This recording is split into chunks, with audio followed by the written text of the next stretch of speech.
जय हनुमान ज्ञान गुण सागर, जय कपीस तिहु लोक उजागर। राम दूत अतुलित बल धामा, अंजनी पुत्र पवन सुत नामा। जय सिया राम। सब सुख लहे तुम्हारी शरणा, तुम रक्षक काहू को डरना। हनुमान जी की महिमा जानने के क्रम में इस वक्त हम मथुरा पहुँचे हैं, लेकिन मथुरा से तकरीबन 30 किलोमीटर पहले, लगभग 30 किलोमीटर पहले गौ सेवा धाम या हॉस्पिटल है।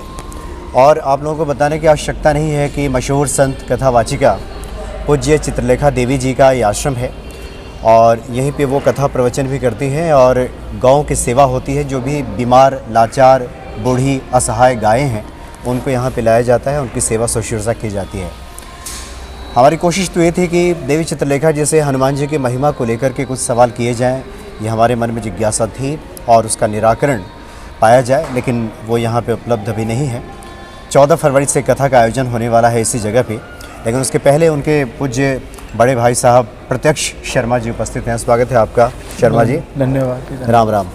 शर्मा जी, चूँकि मैं इस गौ सेवा धाम में आया तो हमारे सनातन धर्म में गाय की काफ़ी महिमा बताई गई है, काफ़ी महत्व बताया गया है और जो गौ सेवा का फल है वो कई गुना प्राप्त होता है। इसलिए हमारी ये इच्छा थी कि इस गौ सेवा धाम को देखा जाए, किस प्रकार से यहाँ पे गायों की सेवा की जाती है। तो शर्मा जी, कितनी गायें होंगी यहाँ पे अभी? देखिए, सब मैं बता देता हूँ जी। जो स्थान है ये गौ सेवा धाम हॉस्पिटल है और इसके अंदर जो भी गाय हैं वो सब बीमार हैं। जैसे आदमियों का हॉस्पिटल होता है, ऐसे ही ये गायों का हॉस्पिटल है। आदमी जब बीमार होता है तो हॉस्पिटल जाता है, ऐसे गाय यदि कोई बीमार होती है तो उसे यहाँ हॉस्पिटल में लाया जाता है और उसका पूरा इलाज किया जाता है। अभी यहाँ प्रेजेंट में तकरीबन 400 के आसपास ऐसी गाय होंगी जो एडमिटेड हैं, जिनका इलाज चल रहा है। बाकी ये समय अनुसार कहीं कोई बीमार है तो आती हैं और कुछ स्वस्थ हो जाती हैं तो उनको वापस गौशालाओं में, या जिसकी गाय खुद की गाय है, घर की गाय है, बीमार हो गई, जिन लोगों ने बीमार होने की वजह से छोड़ दिया है तो कुछ लोग छोड़ देते हैं, कुछ लोग खुद भी लेकर के आते हैं। अच्छा। उनको हम वापस जिनकी है उनको दे देते हैं। तो अंडर ट्रीटमेंट अभी आप कह सकते हैं तकरीबन 350-400 के बीच में यहाँ गाय जिनका इलाज चल रहा है। बीमारी ऐसी है, बीमारी सबकी अलग है, चाहे वो कैंसर से रिलेटेड हो, कैंसर की भी बीमारी होती है। पैर किसी कारण से, किसी एक्सीडेंट में पैर टूट गया, उसका ऑपरेशन करना है या फिर उस पैर को जोड़ना है, प्लास्टर करना है, वो एक अलग बीमारी हो गई। उसके अलावा कुछ गाय जन्मजात अंधी होती हैं या पोलियोग्रस्त होती हैं, जिनके पैर सीधे नहीं होते, उनके लिए अलग से वार्ड, सभी के अलग अलग वार्ड हैं। कैंसर के आप जो देख रहे हैं ये कैंसर वार्ड है, इससे आगे 3 पैर का अंधी गायों का अलग अलग वार्ड है।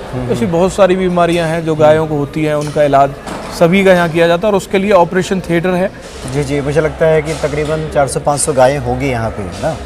हाँ, कुछ इसके अलावा गाय तो तकरीबन हमारी 400 के आसपास हैं। बाकी इसके अलावा यहाँ बहुत सारे अदर एनिमल्स, जिसको हम बोल सकते हैं अन्य जो जीव हैं गायों के अलावा, जिसको कोई भी परेशानी किसी भी जीव को हो तो हम यहाँ लाते हैं और उनका, मैंने देखा था घोड़े का भी सभी का इलाज किया जाता है। यहाँ पर घोड़े हैं, अभी कुछ टाइम पहले एक बारहसिंगा आया था, उसको कुत्तों ने काटा हुआ था तो उसका ट्रीटमेंट करके उसको रिलीव कर दिया गया।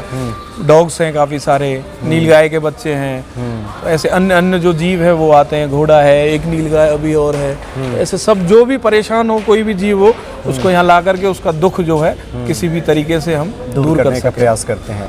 अच्छा शर्मा जी, चूँकि सनातन धर्म में गाय की काफ़ी महिमा है, जैसा कि मैंने शुरू में ही कहा, उसमें तो बताया जाता है कि गाय को अगर रोटी खिला दें तब भी आपको पुण्य कर्म मिल जाता है। तो ये महान पुण्य कर्म का आयोजन आपने किया है, तो ये जो विचार है, जो सद्विचार है, ये कैसे आया, इसकी कहाँ से प्रेरणा मिली? देखिए, पूरा सबसे पहला तो श्रेय पूज्य देवी जी जो भागवत कथा के माध्यम से हरिनाम प्रचार करती हैं और साथ में हमारे पिताश्री, उनका शुरू से एक अच्छा ध्येय रहा कि कुछ समाज के लिए अच्छा कार्य करें। उन्हीं के ध्येय से पूज्य देवी जी भी इसी लाइन पर चल पाए, क्योंकि माता पिता का सहयोग हमेशा साथ चाहिए ही होता है। तो वहीं से एक ऐसी प्रेरणा मिली कि पिताजी और सब कथाओं में जब जाते हैं तो बहुत सी गौशालाओं में जाते हैं, तो वहाँ जाकर के कभी समझ में ये ऐसा भी आता है कि गाय 1-2 ऐसी है जिनको बीमारी है और उनका इलाज नहीं है, तो उनसे भी पूछते हैं तो ऐसा कहीं इलाज का, उपचार का कोई केंद्र मिलता भी नहीं है।